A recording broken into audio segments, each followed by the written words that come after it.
Graça e a paz do Senhor Jesus esteja com os irmãos, irmãs. É um prazer estar aqui com vocês neste dia tão especial, neste mês de celebrações aqui na Igreja Presbiteriana de Sorocaba. Eu agradeço de coração o privilégio de fazer parte dessa festa. Agradeço ao reverendo Wellington, meu amigo, ao concílio dessa igreja, aos irmãos e irmãs desta igreja, que têm desfrutado da bondade, do cuidado de Deus. No mês de agosto, agora, a nossa igreja lá em Jaguariúna fez também aniversário. Ela fez 10 anos de organização. 10 aninhos, uma criança entrando na pré-adolescência, né? E participar aqui deste momento, desses 153 anos, é um privilégio de algo que Deus está fazendo aqui, nesta igreja, há 153 anos, está fazendo em Jaguariúna há 10 anos, e é o mesmo Deus, é o mesmo cuidado, é a mesma graça. E o reverendo Wellington esteve lá com a gente também, a gente pôde celebrar juntos da graça, da bondade de Deus, assim como a gente vai fazer aqui nessa manhã. Então é um prazer estar aqui com a minha família também, a Débora que estava ali com o Gael tem 1 ano e meio, e tem o Isaac também que vai fazer 7 agora, dia 1º. São 2 meninos bem animados, e é um prazer estar aqui com vocês, tá bom? Quero convidar os irmãos a abrirem suas Bíblias no Evangelho de Lucas, no capítulo 19,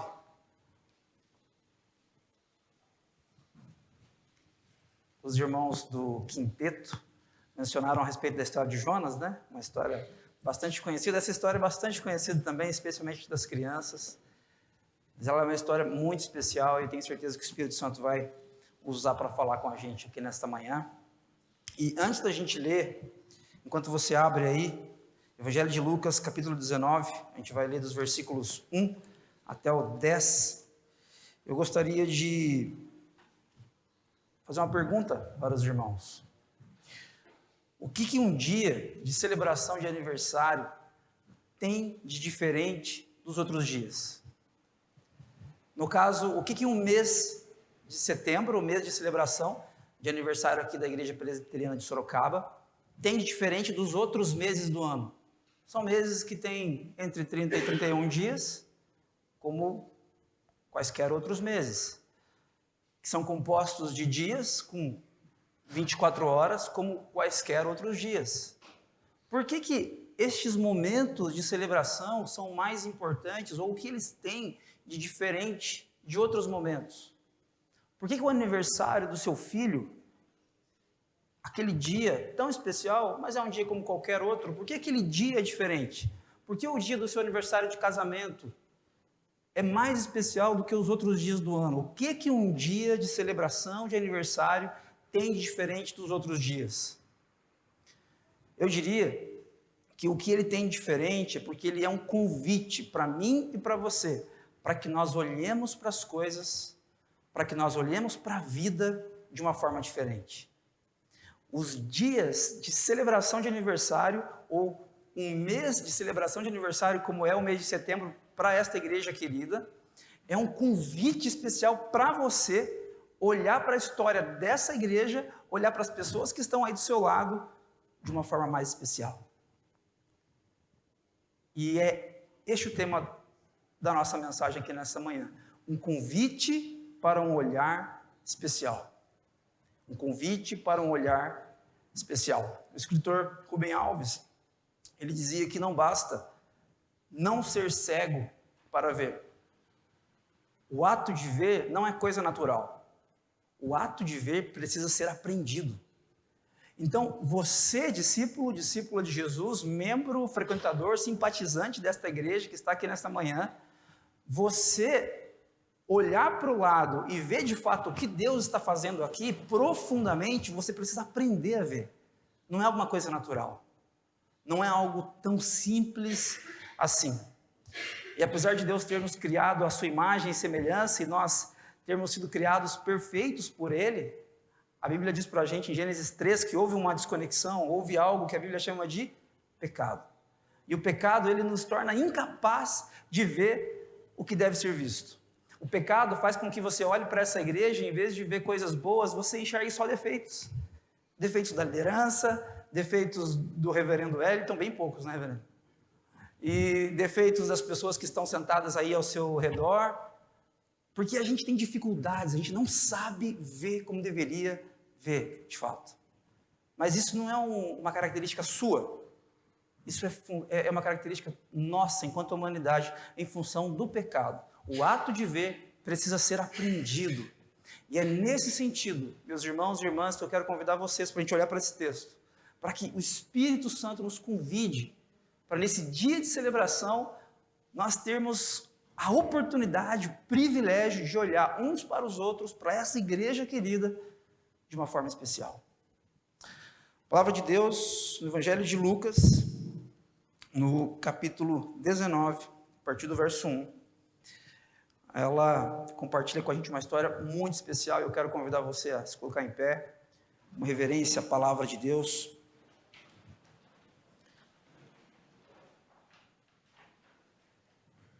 A palavra de Deus diz o seguinte: Jesus entrou em Jericó e atravessava a cidade. Havia ali um homem rico chamado Zaqueu, chefe dos publicanos. Ele queria ver quem era Jesus, mas sendo de pequena estatura, não conseguia, por causa da multidão. Assim, correu adiante e subiu numa figueira brava para vê-lo, pois Jesus ia passar por ali. Quando Jesus chegou àquele lugar, olhou para cima e lhe disse: Zaqueu, desça depressa, quero ficar em sua casa hoje. Então ele desceu rapidamente e o recebeu com alegria. Todo o povo viu isso e começou a se queixar. Ele se hospedou na casa de um pecador. Mas Zaqueu levantou-se e disse ao Senhor: Olha, Senhor, estou dando a metade dos meus bens aos pobres, e se de alguém extorquir alguma coisa, devolverei 4 vezes mais. Jesus lhe disse: Hoje houve salvação nesta casa, porque este homem também é filho de Abraão, pois o Filho do Homem veio buscar e salvar o que estava perdido. Vamos orar? Deus de graça, sua palavra, ela é viva e verdadeira, e nós cremos que nós podemos, Deus, nesta manhã aprender a ver novamente aquilo que nós, em função do passar dos anos, do cotidiano, nós temos dificuldades para enxergar, para valorizar. Nesta manhã eu peço que o seu Espírito Santo gentilmente torne essa palavra viva, transformadora nas nossas histórias. Nós oramos em nome de Jesus. Amém. Os irmãos podem se sentar. Esse texto fala para a gente de um homem que gostaria muito de ver a Jesus. Mas não apenas gostaria de ver Jesus, ele gostaria de ver, de encontrar sentido para a sua história. Esse texto fala para a gente de uma multidão, de um povo que está ali reunido e que vê o que Jesus está fazendo com Zaqueu. Mas o texto não fala para a gente que Zaqueu vê alguma coisa. O texto fala para a gente a respeito de aprender a ver. E eu não sei como você chega aqui nesta manhã, de repente, a gente está falando muito a respeito dos 153 anos dessa igreja querida, a 6ª igreja presbiteriana organizada em nosso país, desde 1869, com as portas abertas para abençoar a cidade e a região de Sorocaba. Mas talvez você esteja vivenciando neste momento, nesta manhã, um problema muito sério dentro do seu casamento. Umas dificuldades muito grandes a respeito dos seus filhos, dos seus netos, enfermidades, questões emocionais. E você busca por ver, por encontrar sentido na sua história. E aqui nessa história, nesse relato bíblico, a gente pode aprender algumas coisas. Eu quero destacar 3 coisas com vocês que a gente pode aprender e levar em nosso coração, para que o Espírito Santo gere algo frutífero em nossas vidas e em nossas famílias nessa manhã. Isso não é apenas mais um ajuntamento. Dentro dos 153 anos de história da Igreja Presbiteriana de Sorocaba, esse não é apenas mais um domingo Não. Este é um momento especial, o Espírito Santo está aqui para transformar a sua história.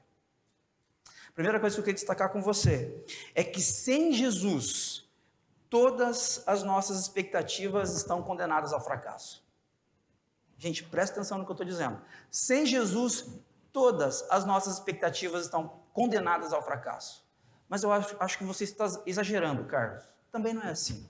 Porque eu posso fazer a minha parte, eu posso correr atrás das coisas que eu preciso correr, eu posso pagar o preço, eu posso plantar bastante coisa para que eu colha ali na frente, mas eu quero advertir você, à luz da sabedoria bíblica, que sem Jesus, todas as suas expectativas, elas já estão condenadas ao fracasso. O texto fala para a gente, eu quero que você confira aí na sua Bíblia, a partir do verso 1, que Jesus ele entra em Jericó, cidade das palmeiras, e ele atravessava a cidade. Aí o narrador conta para a gente que havia ali um homem rico, e quando a Bíblia fala, gente, que aquele homem era rico, é porque ele era muito rico, ele tinha muitas propriedades, ele era acima da média, ele destoava das pessoas naquele momento histórico. E a Bíblia está dizendo para a gente que esse homem se chamava Zaqueu e que ele era chefe dos publicanos. Eu não sei se você vai se lembrar, mas os publicanos, eles eram os traidores do povo de Deus. Quem eram os publicanos? Os publicanos são aquelas pessoas que são odiadas pelos judeus. Por quê? Porque elas se venderam ao Império Romano em desfavor dos judeus. Eles cobravam duros impostos dos judeus, de pessoas pobres já, pessoas miseráveis. Os publicanos entravam nessas casas, eles olhavam para a despensa, se as pessoas não tivessem condições de pagar os tributos, elas levavam de lá o que havia naquela casa. E, inclusive, os filhos, para que trabalhassem como escravos.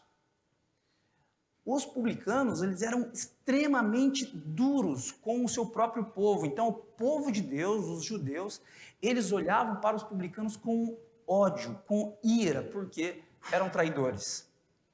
E os publicanos eram consideradas pessoas impuras, por quê? Porque elas se assentavam com os gentios.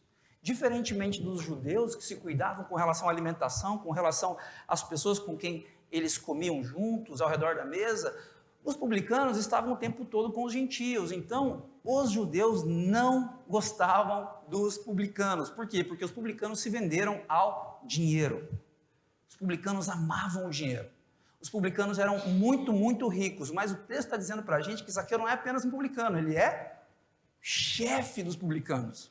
Então, se um publicano é rico, se um publicano se vendeu ao Império Romano em troca de dinheiro, o chefe dos publicanos, ele tem muita grana, muitas propriedades.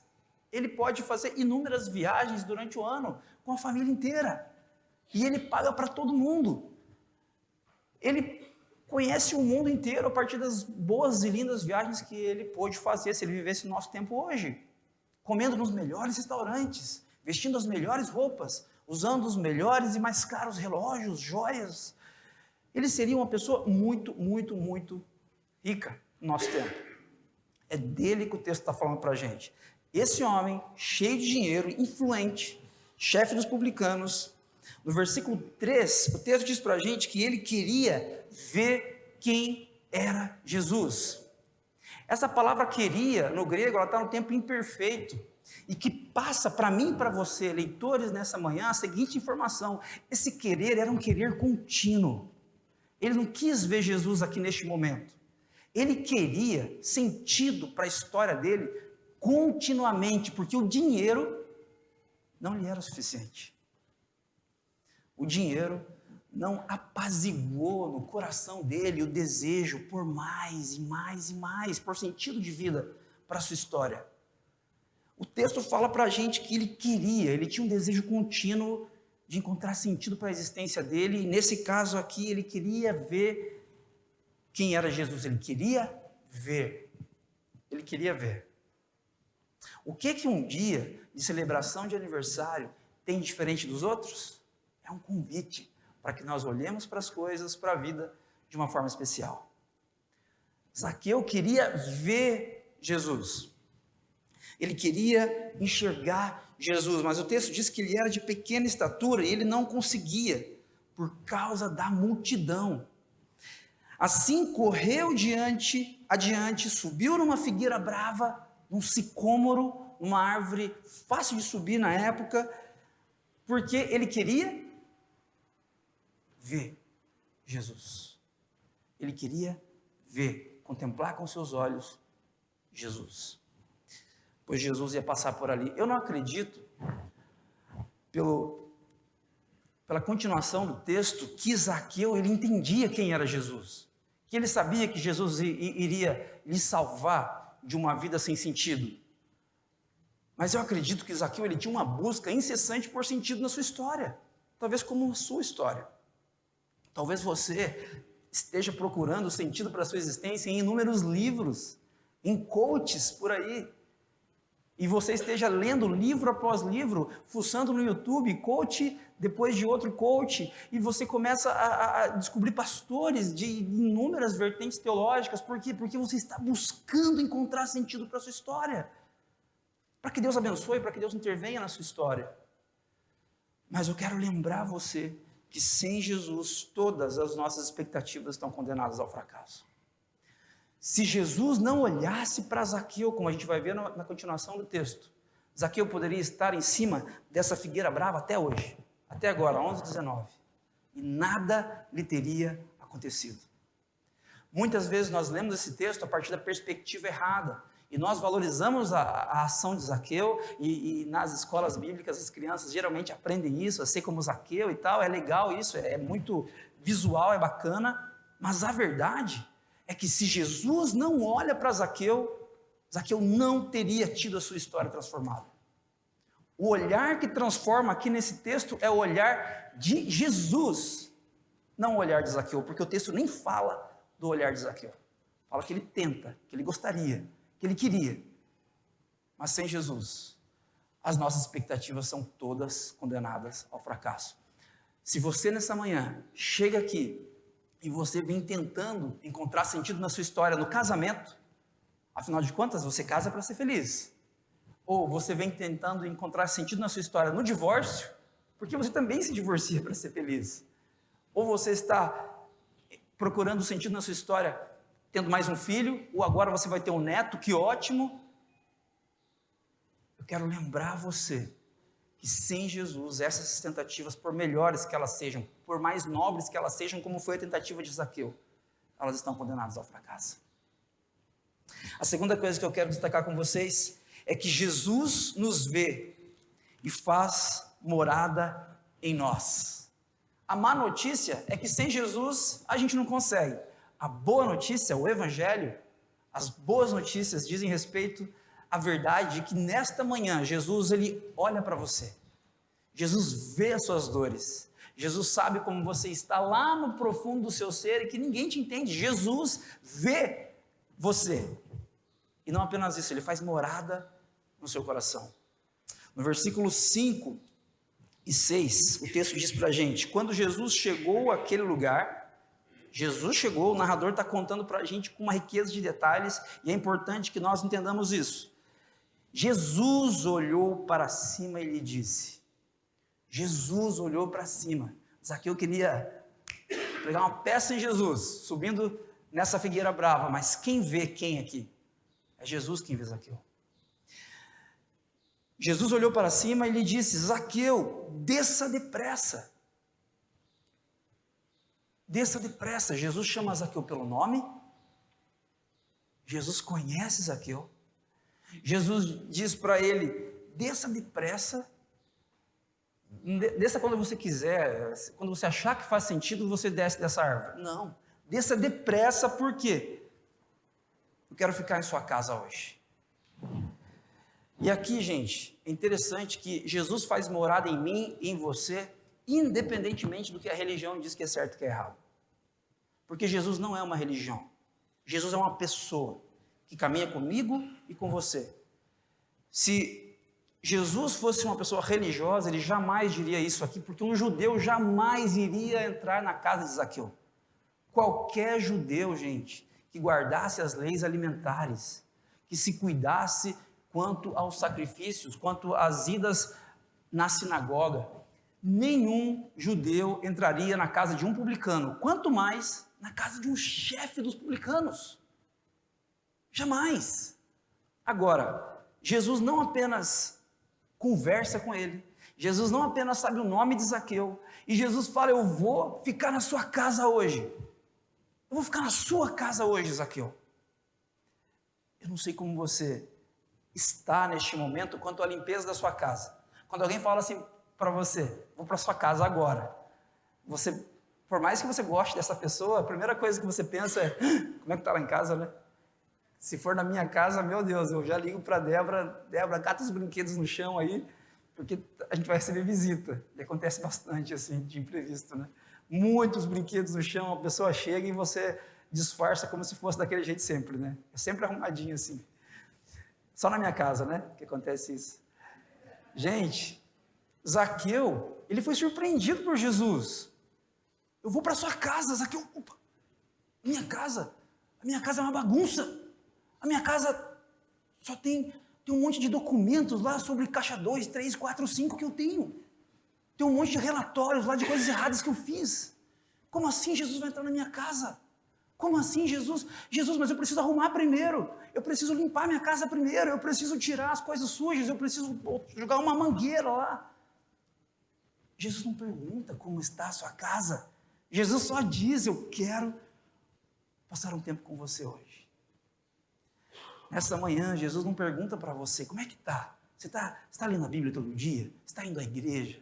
Você está fazendo a sua parte como discípulo de Jesus? Jesus não pergunta isso para você, meu irmão, minha irmã.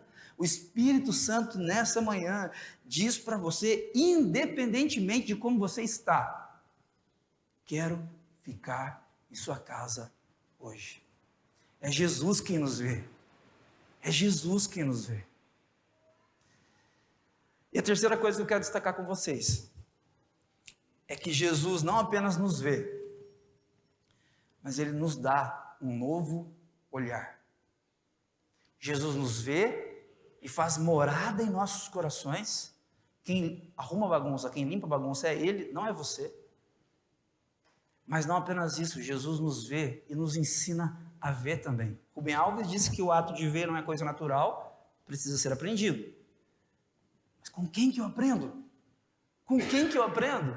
Porque a minha tendência é olhar para minha esposa e sempre enxergar os defeitos dela. Olhar para os meus filhos e achar os filhos dos vizinhos melhores do que os meus.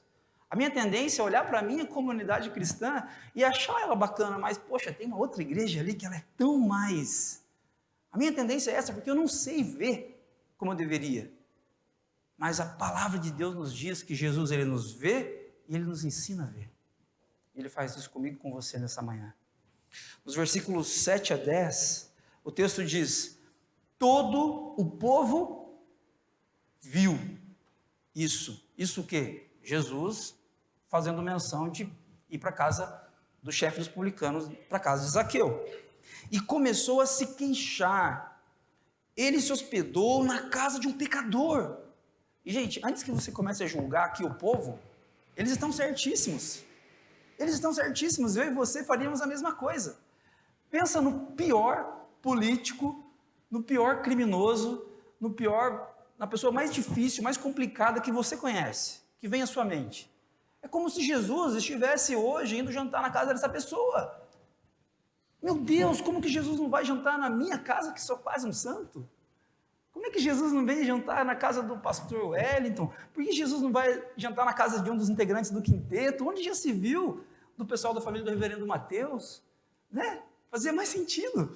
Não, vai na casa de um criminoso, de um pecador nesse nível. É isso, gente. É isso. Porque Jesus, Ele veio para quem precisa de cura. Ele não veio para os sãos. Ele veio para quem precisa de médico, para quem precisa de tratamento. Versículo 7 fala para a gente que todo o povo viu. Mais uma vez o texto está falando para a gente de ver aqui, de enxergar. O povo viu e começou a se queixar. Eles entenderam. Para o judeu, gente, até hoje, se você tem ascendência judia, se você conhece algum judeu, você sabe que para o judeu, o momento ao redor da mesa é muito importante. É muito importante. O judeu não come com alguém de quem ele discorda. Ele não se assenta à mesa pura e simplesmente dentro da sua família, no contexto familiar ali, não num jantar de negócios, obviamente, mas num jantar ali com a sua família, ele não se assenta com alguém de quem ele discorda. É preciso que exista uma interação comum entre eles com relação a objetivos e princípios de vida. Então Jesus, naquele tempo, gente, primeiro século, ir para a casa de Zaqueu é um escândalo. O texto continua, versículo 8, mas Zaqueu levantou-se e disse ao Senhor. Parece que é como se o povo tivesse olhado, enquanto Jesus está indo para a casa de Zaqueu. Eu quero que você exercite sua imaginação aqui. É como se Zaqueu ouvisse as pessoas dizendo assim, mas será que Zaqueu está vendo? Será que Zaqueu aprendeu a ver? Porque esse cara nunca viu ninguém. Ele vive extorquindo as pessoas mais frágeis, vulneráveis. Ele é uma pessoa mal agradecida, uma pessoa complicada, e que a única coisa que ele ama nessa vida não é nem a esposa, não são os filhos, é o dinheiro. Zaqueu é esse cara. E talvez Zaqueu ouviu as pessoas dizendo, será que ele vai ver agora? Será que finalmente Zaqueu aprendeu a ver? E o versículo 8 diz que Zaqueu diz algo muito interessante. Olha, Senhor, estou dando a metade dos meus bens aos pobres, e se de alguém extorquir alguma coisa, devolverei 4 vezes mais. Gente, isso aqui é muito interessante, porque a lei do Antigo Testamento dizia que se você extorquisse alguém, se você prejudicasse alguém, você precisaria ressarcir essa pessoa. Mas o que Zaqueu está propondo aqui é muito além. É muito além. Aconteceu algo com Zaqueu. Aconteceu algo com o coração, com a mente deste homem. Aconteceu algo especial na vida dele. Por quê? Porque Jesus o viu e o ensinou a ver. Quando Jesus nos vê, ele nos ensina a ver também. E talvez você possa dizer assim, poxa, mas será, Carlos, o que ele está fazendo é de fato de coração? Será que Zaqueu vai mesmo fazer isso depois? Será que Zaqueu, de fato, o que ele está fazendo é sincero, é uma ação sincera? A resposta a essas perguntas que naturalmente surgem em nossas mentes vem no versículo 9, quando Jesus diz, hoje houve salvação nesta casa. Hoje houve salvação nesta casa. Por quê? Porque este homem, Zaqueu, também é filho, é descendência de Abraão. E o versículo 10 ele diz, pois o Filho do Homem veio buscar e salvar o que estava perdido. Essa palavra Filho do Homem vem lá de Daniel, capítulo 7, verso 13 e 14, quando o profeta Daniel, ele vê a imagem do Messias, a imagem do Filho do Homem, daquele que viria para trazer o reino de Deus entre nós, e ele chama este homem de Filho do Homem. Filho do Homem. Quando Jesus está dizendo aqui, o Filho do Homem, ele está remetendo ao imaginário de todo o seu público ali que está ouvindo, dizendo, eu sou aquele profetizado por Daniel, eu sou o Filho do Homem, eu sou Deus com autoridade sobre todas as coisas, e eu vim buscar e salvar o que estava perdido. Meus irmãos, irmãs, toda vez que nós nos aproximamos de Deus, nós nos aproximamos com as melhores das intenções. Todas as vezes que você, aos domingos, decide se arrumar, colocar uma roupa, vir para uma comunidade cristã, para uma igreja como esta, você toma uma decisão de vir para tentar ver, para tentar enxergar, para tentar aprender algo de Jesus. E isso é honroso, isso é nobre. Mas a palavra de Deus nos confronta nessa manhã, no sentido de que toda vez que eu e você buscamos por sentido em nossa história, por significado em nossa existência, sem Jesus, isso é uma impossibilidade. Mas Jesus, nessa manhã, Ele está aqui, o Espírito Santo está aqui em nosso meio, e Ele vem para fazer morada no meu e no seu coração, independentemente de como você entrou aqui, independentemente de como você tem levado, conduzido a sua história até aqui. Não importa, você não é mais pecador que o chefe dos publicanos. Todos nós somos falhos e pecadores, igualmente. Você não é mais pecador do que eu não sou mais pecador do que você. Todos nós somos igualmente falhos. E Jesus olha para todos nós aqui nessa manhã. E Ele faz morada em nossos corações. Não simplesmente por fazer. Não para que você seja, puxa, que legal, eu sou morada do Espírito Santo. Não é só isso. É para que você, a partir do fato dele fazer morada em você, para que você também comece a olhar de uma forma diferente para as pessoas que estão ao seu redor. O que diz que Zaqueu foi visto por Jesus é porque ele passou a ver as pessoas que estavam ao redor dele. O que diz que você um dia foi visto por Jesus, o que diz que o Espírito Santo mora dentro de você, é que da mesma maneira que Jesus lhe viu, você também vê as pessoas que estão ao seu redor. Tem um cântico antigo que meus pais cantam desde sempre, que foi um minuto só do seu olhar. Acredito que os irmãos conhecem. Um minuto só, um relance. É o que basta para Jesus me transformar e transformar a sua história nessa manhã. Eu quero, antes de orar, fazer uma pergunta para vocês. O que um dia de celebração de aniversário tem de mais especial do que os outros? É um convite para que olhemos para as coisas e para as pessoas de uma forma especial. Eu quero convidar você nessa manhã a olhar para essa igreja, para esses 153 anos, de uma forma muito especial. Que bom que essa igreja se manteve aberta, como um arauto, gritando em alto e bom som a respeito das boas notícias de Jesus Cristo ao longo da história.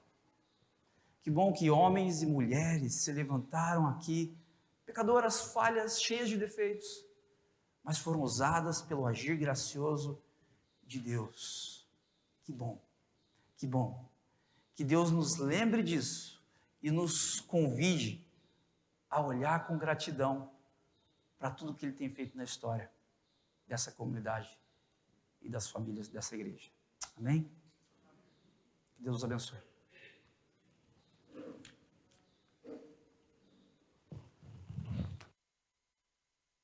Oremos. Pai, nós queremos te agradecer por essa manhã gloriosa, Senhor. O Evangelho foi pregado, nós celebramos, ó Deus, a nossa história e reconhecemos do Teu amor e da Tua graça. Que o Teu Santo Espírito nos ajude, ó Deus, a ver, a compreender, ó Deus, a sermos sensíveis ao Teu mover. Que os nossos olhos saiam de nós mesmos, ó Deus, e possamos compreender a Tua graça, olhando para o nosso próximo, para aquele que está ao nosso redor, para que possamos cumprir a missão e glorificar o Teu nome como corpo de Cristo, Pai. Nós Te louvamos, ó Deus, porque na história da nossa igreja, o Santo Espírito sempre esteve presente, cumprindo a promessa de Cristo Jesus. Nós Te louvamos, ó Deus, porque o Senhor é bom e a Sua misericórdia dura para sempre. O Senhor é o Deus conosco, e o Senhor se faz presente aqui na pessoa do Cristo. Obrigado, Senhor. Agora, irmãos, que a graça de nosso Senhor e Salvador Jesus Cristo, o amor de nosso Deus e Pai, o conselho, o consolo, o poder e a ação do Santo Espírito de Deus estejam sobre vocês agora e pelos séculos dos séculos. Amém.